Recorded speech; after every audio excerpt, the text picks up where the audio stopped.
Okay, so we are back now to look at how do you construct a common law claim to file to be heard in a common law court.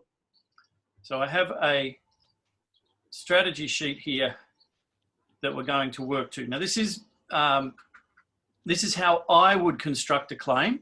I'm not saying that everybody has to do it their way, and of course it will be different for every single claim. It will be varied depending on who you are making a claim against and what the claim is. So there's always going to be variation, but this is a pretty broad overview. The first thing that you have to do is to establish your own identity. Okay. Second thing is we establish the identity of the respondent. Then we have to go into what happened. And it has to fall into, as far as I'm concerned, one of three categories. And it can overlap slightly, or it could include more depending on what the claim is. And they are based on what the tenets of common law are. That you maintain the peace, you cause no harm, you cause no loss, you cause no injury, and you're honourable in contracts. So therefore, what you're claiming must fall into one of those categories. That your peace has been disturbed by the action of somebody. Maybe your neighbour continually plays rock music at 3 o'clock in the morning and you can't get sleep, and that's causing you loss or insomnia, all of that. That would come under that. That it's caused you harm. Now, harm doesn't have to be just physical harm. It can be emotional harm. It can be distress. It can be anything like that. Loss, obviously, financial or material loss. Injury, physical injury. It can also be a psychological injury or something like that. And finally, breach of contract, where you have gone into a contract, an agreement with somebody, and they have breached that contract. So it must fall into at least one of those categories for it to constitute a common law claim in some way. Now, one of the difficulties of that, there's people who want to make claims for events where there's actually been no harm. They've just been pissed off. So some of the times people have said to me about claims, and I say, look, I think that would be hard pushed to get that under a common law claim, because there's actually been no effect or damage other than you're not happy with what happened. So there's a lot of thought has to go into that. The next thing that I would do is I would prove that the respondent is responsible for what happened. Now, that might be because of their line of authority or their actions or their employment, and I'm going to provide evidence that they and only they are responsible for what I'm making the claim, because I'm making the claim against them. And if part of their defense is, well, actually, I didn't do that, somebody else did that. So I have to prove that they and they alone are responsible, or perhaps partially responsible in some way. Then I have to provide the evidence to back up my harm, loss, or injury. I've got to provide documentations or witness testimony. And that evidence can be in the form of medical evidence, financial evidence, emotional evidence, but you've got to back it up with something concrete on paper, or a witness who was an observer that can prove there's been some harm, loss, or injury, or else it's just your opinion. So you've got to have something concrete that you can do that. The next thing is, what witnesses are you going to call to support your claim, and why are you calling them? You've got to have that very clear in your mind, that they support your story and that they don't give a different version of events. Sometimes you can call too many witnesses if they're just repeating the same thing and they're saying, in effect, oh yes, we both saw this happen. You don't need two. One would be sufficient. So you don't want to bombard the jury with the same story all over and over and over again. And it must relate, their witness testimony must relate to what happened in 3. It can't be, oh, I heard this. They have to be an actual eyewitness and a party to what's been going on. Okay, that part of it in many respects is quite simple, and we'll go through it and pull it apart. This is where it gets really important, I think, in any case or claim, especially in a common law claim, is the defense, the defendant. You have to know what their defense is going to be so that you can structure your cross-examination, which is point 8, and save the most damaging counter evidence to directly confront their proposed defense.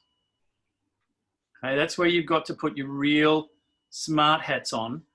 And the reason for that is, for instance, if you're wanting to prove that Daniel Andrews didn't have the authority to do such and such, you actually can't produce evidence that he didn't have authority because you can't prove a negative. So what you have to do is you have to put forward a scenario where you question his authority, but then you challenge it with actual evidence when you cross-examine, because now you're asking him to provide the evidence. Okay, so it's the way that you structure it, and your best work should be in destroying the defendant under cross-examination, because that is where the true test of any trial goes.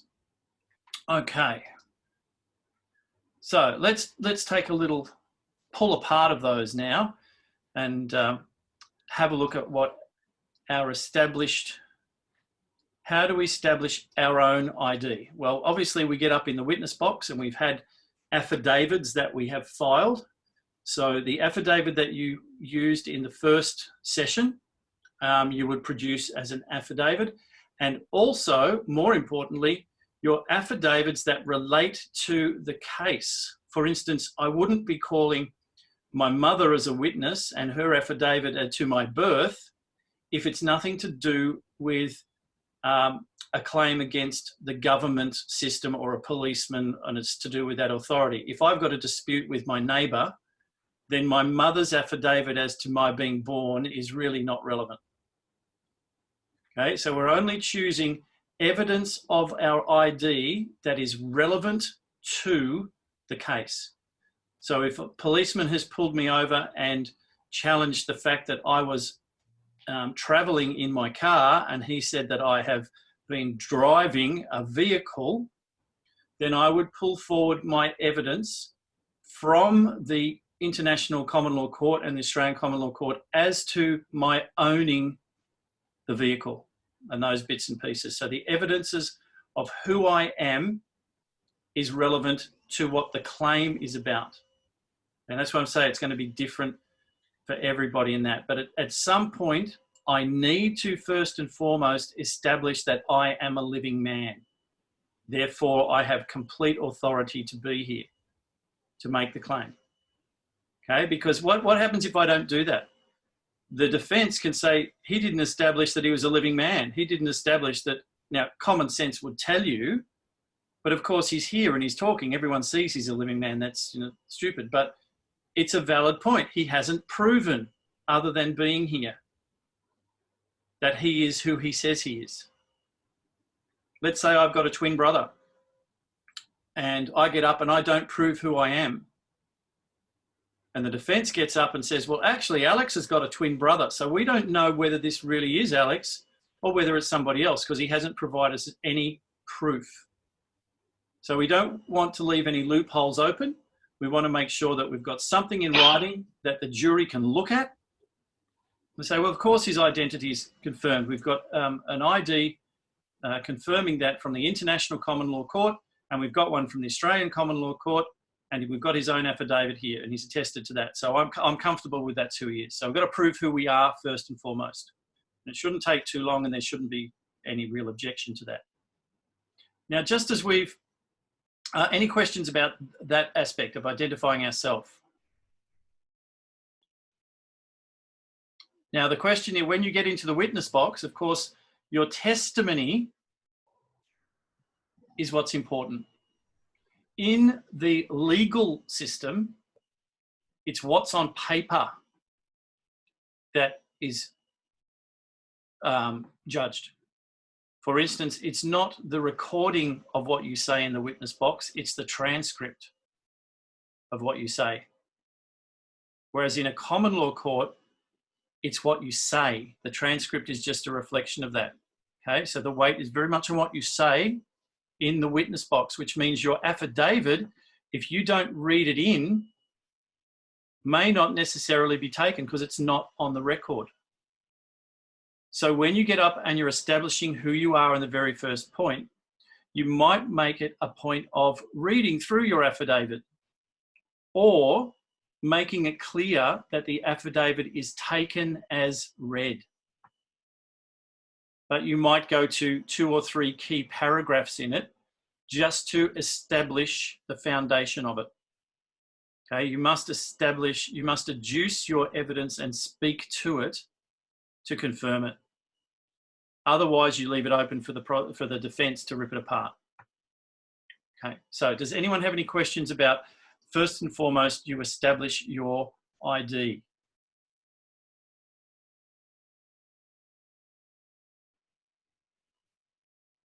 No? Good. Okay. This is one that is often overlooked. You establish the ID of the respondent and your relationship to them. Because now, once you've established that, it might be through a letter or some correspondence you've had with them, how the relationship developed, that there was a relationship, or if it was just the neighbour next door and you've got some correspondence with him. You want something in writing that establishes your relationship with the respondent. Because if they get up and they say, I've never met him before. I don't even know why I'm here. I don't even know this person. I've never met them.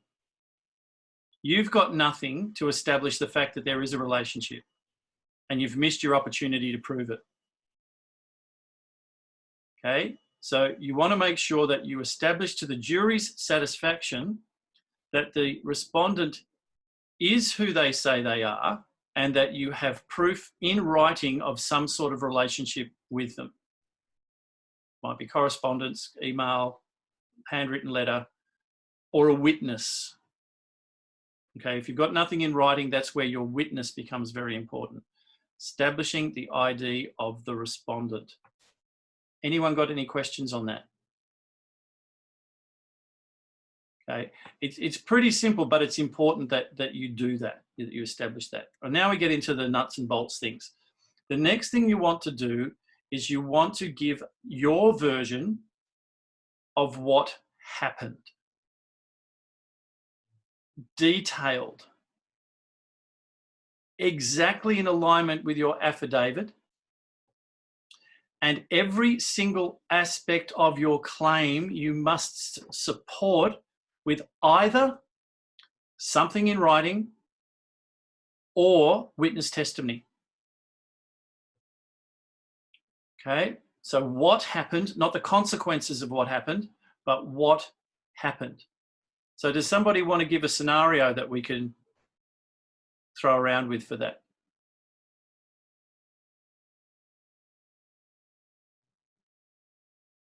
Let's say you went walking in the park. You were 5.1 kilometres away from your house and you weren't wearing a mask. So what happened? You would establish that on such and such a date, you were freely exercising your common law right to travel, and that it doesn't matter whether you were 5 or 5.1 or 100 or 2 meters away from where you were, you have a free right to travel wherever you wish. So on this particular day, you were exercising your free right to travel. So you would bring in written evidence of the common law right to travel. So that's there. You don't just take it that everyone knows it. Because there might be somebody sitting on the jury who doesn't know that. So you provide them with the evidence that you have a common law right to free travel. And you were at a particular place on a particular day with John Smith. And a police officer came up to you who was identified as whatever. Now, how are you going to prove who his identity was? You have to say, I videotaped it, and I'm going to show you the video of the engagement of where I met this fellow who accosted me under presumed authority. And this is what happened. And you give a detailed explanation of what happened and then play the video. But you have to provide proof of who this living man or woman, policeman, policewoman was. So how are you going to provide the proof of that? It might be in the charge sheet, so-called charge sheet, where he signed it or she signed it. Any correspondence. This is why it can be very beneficial for you to address all of those things that we put in the first half to that living person, to say, here was documents that were served on this person, they didn't respond, or they did respond and this was their answer, etc. So you have to have shown some connection between who this person is that accosted you. Now, the fact that they have served you an invoice, i.e. an infringement notice, is proof that the event happened. Okay, so in a case like this, what happened, majority of it will not be disputable. But the police will say, oh, you resisted arrest. Say, no, it was unlawful. I was defending myself. So the issue comes down to one of authority. Okay, but we have to say, right, this is me telling in detailed manner what happened from my perspective. Then what evidence do I have to support as much of that as possible? Well, I can prove that he was there because I have this infringement notice where he made a claim against me for not wearing a mask. So clearly he must have been there. Okay, that's the sort of evidence you would put forward. He made this claim. You might then go into briefly disputing that claim on a number of levels because it's your evidence.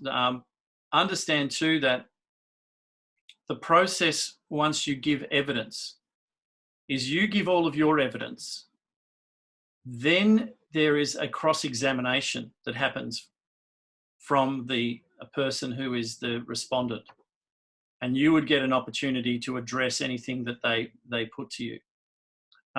But the more that you can provide the evidence up straight, the harder it is for them to cross-examine you. They're going to try and break you on something, but you've got to make sure it's absolutely tight. And as I said before, you have 3 pieces of paper independent that support one another rather than just one.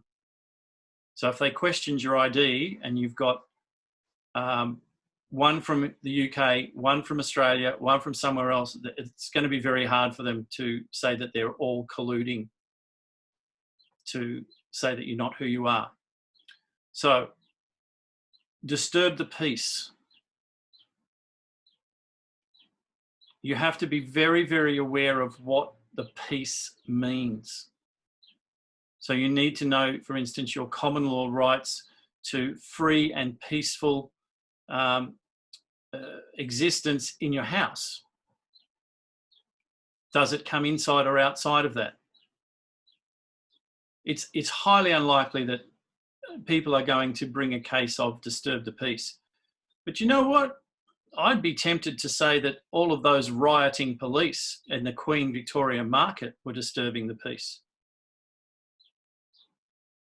Because they were assaulting people unlawfully. They were disturbing the peace. So you might add that in as an issue. Caused harm, loss, or injury. It's really important that you detail how that happened. Well, the police officer put his hands on me and twisted my arms up behind my back, thus causing pain in my shoulder and injury, which when later examined by medical profession was proved that this had happened. Here's the medical report. Here's the ambulance report, which proves that an injury occurred that is consistent with what I've said. Okay, I didn't have any injury before that, but afterwards there was an injury. And this is the only thing that could have caused it. So we need as much paperwork, independent paperwork, to support. Remember, a piece of paper can't be cross-examined, but a witness can. So you might need to call as a witness the doctor that examined you, or a medical professional who could interpret the report, or x-rays, or MRI scans, as much evidence as you can to support what you are saying. If it is to do with finances, you need to show the loss. And to show the loss, you must show what the status was before the event happened. For instance, I was earning $2,000 a week for being a nose wiper for snotty kids. And because of the actions of the respondent, I lost all of my work. Might be a defamation one. It might be somebody who accuses you of something and suddenly no one is employing you anymore. So you need to be able to show what your income was or how you've been cheated and where that financial loss is. Paper trail, paper trail, paper trail, paper trail.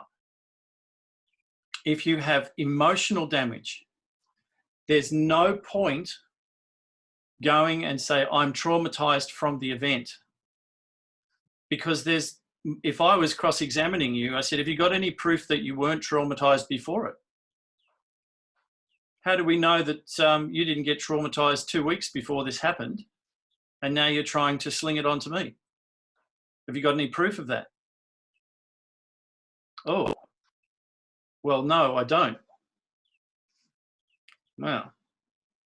So we want to have some sort of proof of what our mental state was, and that might come through a witness who could testify to what our emotional state was prior to this and the effect that it's had on us afterwards. Now, they're not a medical professional, but they can testify to what our status was, and then a medical professional can testify to what they have examined. So you're going to need both parts of it to work it through. So all of that evidence has to be thought through really carefully. Then we have to have the proof that the respondent is the one responsible for all of this. That they did it, or they were responsible for it happening by neglect, or that they told someone else to do it, or whatever it is. We have to provide proof. Again, if you can't provide something in writing, you're going to need a witness, or else it is just your word against theirs. So we need to collate all of this together. So that means that we need then to think very carefully about what witnesses we choose to bring forward. First of all, we want them to be willing to do it. We also need to know that they're going to speak the truth, and that's going to support your version of events. Because if they suddenly come forward and go, actually, I just checked my diary and my diary said I wasn't there that day, and we've confused it with another event, or they're not clear of it, then you don't want them as a witness. You need to know not what your witness is going to say.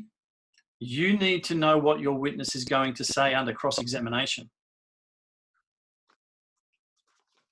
Because that's the test of everything, is cross-examination. And you need to know that your witness is very, very clear, that they're going to be a good witness for you, not an if but maybe type witness. Oh, could have, I think so. If they're going to crumble, then they're not going to necessarily be a good witness. So think very carefully about who your witnesses are going to be and why you're calling them. What part of your story do they support? Is it just that they saw the neighbour next door have his music on at 3 o'clock in the morning because they live across the road and they knew it too, and so they were a witness to it. Yep, great, fantastic. Did they actually see you on the day when they arrested you for wearing a mask? Did they actually see you quite freely moving around prior to that? Did they actually see you being manhandled and injured? Or did they see you within the space of a couple of hours going to the hospital or something like that? It's okay if they only have one part of the story, so long as you've got the other parts as well.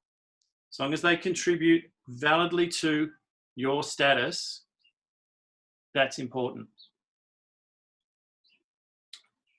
Can they support the fact? For instance, maybe you have an accountant who can attest to what happened to your bank account.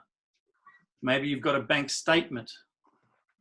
Whatever it is, your witnesses must be chosen carefully to reflect some aspect of what happens in point 3 or point 4. Okay, because your evidence is both your witness as well. Okay, any questions on key elements of setting up a claim? And you can relate it to what your claim might be, and we can throw some stuff around.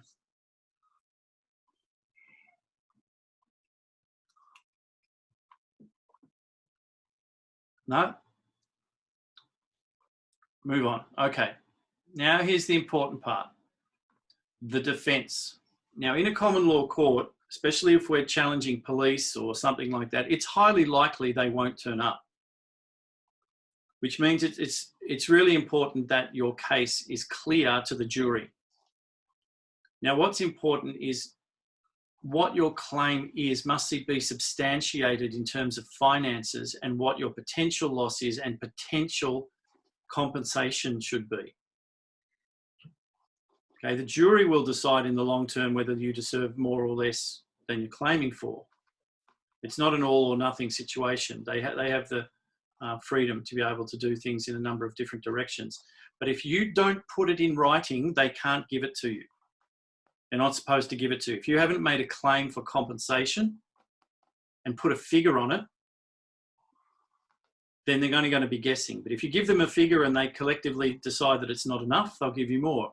If they collectively decide it's too much, they might pull it back. Well, what would you rather be in error of them? Pulling it back or pushing it forward? Well, I'd rather put in a figure that I think is reasonable but maybe a little bit high on the chance that they might pull it back rather than hope that they're going to put it forward. Okay, but be reasonable and be fair in a given situation. But document it, but make it common sense based on what your earnings are, what your potential losses are, the emotional damage. You've got to structure it so that the average person sitting on the jury can rationalize it and go, you know what, that sounds fair to me for what he's been through, for what she's been through, for what, that sounds fair. And everyone says, oh, bloody, if you ask me, I think they deserve more than that. Okay, so you want to be in that circumstance. So you have to think, how are they going to defend this? What's their defense? What if they turn up? What's their defense going to be? That it didn't happen? That it didn't happen the way they claimed it happened? That I wasn't responsible for it? Or I had complete authority to do it? You've got to think, what's their defense going to be? Now, in the case of the police situation, their first situation is going to be, I'm authorized to do it. It's not, you know, they tried to resist arrest, but this is what we did. They're not going to back down on what they did because that they would be seen to be lying because they've made statements, okay? So they're going to stick to their story. So their only defense is that they were authorized to do it. And this is when you come into your fore because you have got all of the conflicting information to hit them during cross-examination to challenge them on authority. Well, here's a document that says that Australia is on Norfolk Island. So you have no authority over the land of Terra Australis. Is that correct? Yes. Oh, yes, I do. Really? Who gave you that authority? Did the First Nations people give you authority? Do you have a document? No. So you're just claiming you do, but you've got nothing to substantiate your claim. And you do that with every single aspect of their authority. You pull them apart and you say, well, under the Victoria Police Act, what authorities do you have? What is your role? Because they won't remember. Say, but you operate under this act. You're supposed to know the law. You're supposed to uphold the law. So under Section 9, what are the functions of a constable? And you get them to say it. And they're not going to remember them all. So they're going to show that they have a very bad memory or they don't uphold the law. So you corner them. And you do that with every aspect of what their authority is, what they're allowed to do, what they're not allowed to do. If they have acted unlawfully, as opposed to legally, you're saying you acted legally. But here in Section 51B, it says that you have to do that because your bosses tell you to do it. What's the situation if they tell you to do something that might be legal, but it's unlawful? Where do you stand? So where's your proof that your actions were lawful? So this is where you're smart. You really have to be smart in how you structure your cross-examination. That is where you need all of your challenging proof, because you can't prove that they didn't have authority. Because there's no piece of paper that says, oh, they don't have authority. That's just a belief. They have to prove authority to justify their action, or else they have no defense. And you might even put that to them. Would it be fair to say that if you can't prove you have authority, then you have no defense? And their answer is only going to be yes or no. And if they avoid the answer, you say, is there a reason why you're avoiding the answer? Because common sense would surely tell you, if you can't prove you have authority, you're in big trouble. But you maintain that you have authority. So where's the proof? And of course, you've got everything to shoot down what they're going to say. Well, my bosses or the Victorian government, well, wait a minute. You don't work for the Victorian government. And you pull out all of these bits of information. Are you aware of this? Are you aware of this? Because your ignorance is not a defense. Okay, so this is the smart time. Save your most damaging counter evidence to directly confront them in the witness box. Okay, so that's how you prepare the case and the documents. Now, many of the documents that we've already looked at will help to form your claim, most of them in the cross-examination area. Okay, if you go back and you look at all those documents we looked at earlier, you'll see how most of those will form the destruction of their behaviour through the course of the action. Okay, every document is useful depending on how you use it, and where you use it will determine how successful it is. Okay, but that should give you a framework to start structuring a claim. And it's only once you're really happy with that's tight that you file your right to claim, because everything after then will happen pretty fast.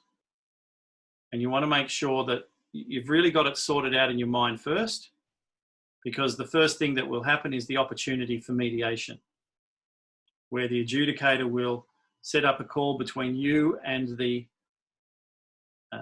respondent, and you'll get a chance to try and settle the matter. And if they're going to stick to their guns and go, no, we were authorised, we're not claiming to, we're not talking to you, do all of that, that's fine. Then you take it to a common law court and you let the jury make the decision. And I don't think there's too many people, when you start presenting the evidence, who are going to say that the police had authority against a living man when they can't prove it anywhere in any of their legislation. Know the legislation that they are used against you, okay, in what happened. You've got to just talk about what happened, not talk about the interpretation of the legislation, but you need to know the legislation that they are going to cite as their authority, so that you can pull it to shreds by saying, well, here's a copy of the Road Safety Act, which you claim you have authority. Can you show me what section says that you have authority over living men or living women? Take your time. And he can't. He'll say, oh, it says here that any person who does such and such is, no, you misunderstood my question. We know that a person is a fictitious entity. I'm asking, where in here does it give you authority over a living man or woman? Oh, well, it doesn't. Thank you. Okay, so you've got to know the legislation that they are going to claim under. And it's great, because if you go into a normal court, they'll say, you know, Road Safety Act, section this, this, this. So the first question you ask under the cross-examination is there any other legislation that you rely on? And they'll say, oh, what? No. Well, that includes the Victorian Police Act. You're not relying on the Victorian Police Act. Oh, no, that as well. So you just lied under oath. You just said you're only relying on the Road Safety Act. Well, that doesn't give you authority. Now you're saying you're relying on the Victoria Police Act. Are there any other acts that you need to rely on? Now they're going to start thinking, shit, what else has he got up his sleeve? They're flustered now because they've already lied under oath once. Because you say, you know, have you come fully prepared? You've gone through everything? Yes. Everything's fresh in your mind? Yes. So when you pulled over the car, what direction were you travelling in? Well, what direction was the car travelling in? Simple as that. Oh, I can't remember. Not sure. Well, you said you came fully prepared, and here we are right at the beginning, and you can't even remember what direction you were travelling in. So you're going to have a field day, if it's a policeman or something like that, ripping them to shreds. But you've got to know what they're going to rely on. So you've got to think like the defendant when you're structuring your claim. Yep. Now, they might call witnesses. Policeman might call the guy who was his partner on the day as a co-defendant. Well, that's good, because now you can start to play them off against one another. Because you say, well, you know, if this circumstance was to happen to somebody and they were being kidnapped by an armed assailant, would you step in and arrest them? Yes, because that would be upholding the law, wouldn't it? Yes. So why didn't you step in when I was being kidnapped by your partner? Because you just agreed he was breaking the law. Is the fact you didn't step in because you were complicit? Or you just didn't, or maybe you just didn't know. So you give them an out. Oh, well, I didn't know. say, well, you are aware ignorance is not a defence in the law. Because most of these policemen are not smart and they don't anticipate how they're going to deal under cross-examination. And if the magistrate tries to protect them, then they are showing a bias. So has anyone got any questions about how to structure a claim in the common law court? The process after that is pretty much taken out of your hands. It's taken over by the administrators. They'll sort out the bits and pieces. They'll arrange the mediation. The adjudicator will do the mediation, and then you just literally have to turn up on the day and put your case to the jury. Can I ask a question? Yep. Thank you so much. This has just been amazing. You keep referring to structuring everything in a common law court. Are you talking about walking into the public court system physically, but with a common law approach? Or are you saying setting up an actual courtroom and calling them into a common law court? Yeah, we're talking about setting up a common law court. That's the whole purpose of what we're doing, is to establish common law courts run by the people for the people. Okay. We're not going to use their buildings. We're not going to use their system. We don't need to. We have our own. So thank you. When you then said, so if the magistrate didn't agree with you, he'd be seen to be biased? Oh, that would be in their system. Yeah, that's where I got a little bit confused. Yeah, sorry, that was my confusion. If you were in their system cross-examining the policeman, the magistrate would be shown to be biased. If you were in a common law court, there is no magistrate, there's an adjudicator. Correct. And the adjudicator will simply run facilities. He may have questions, but he's going to be far more impartial.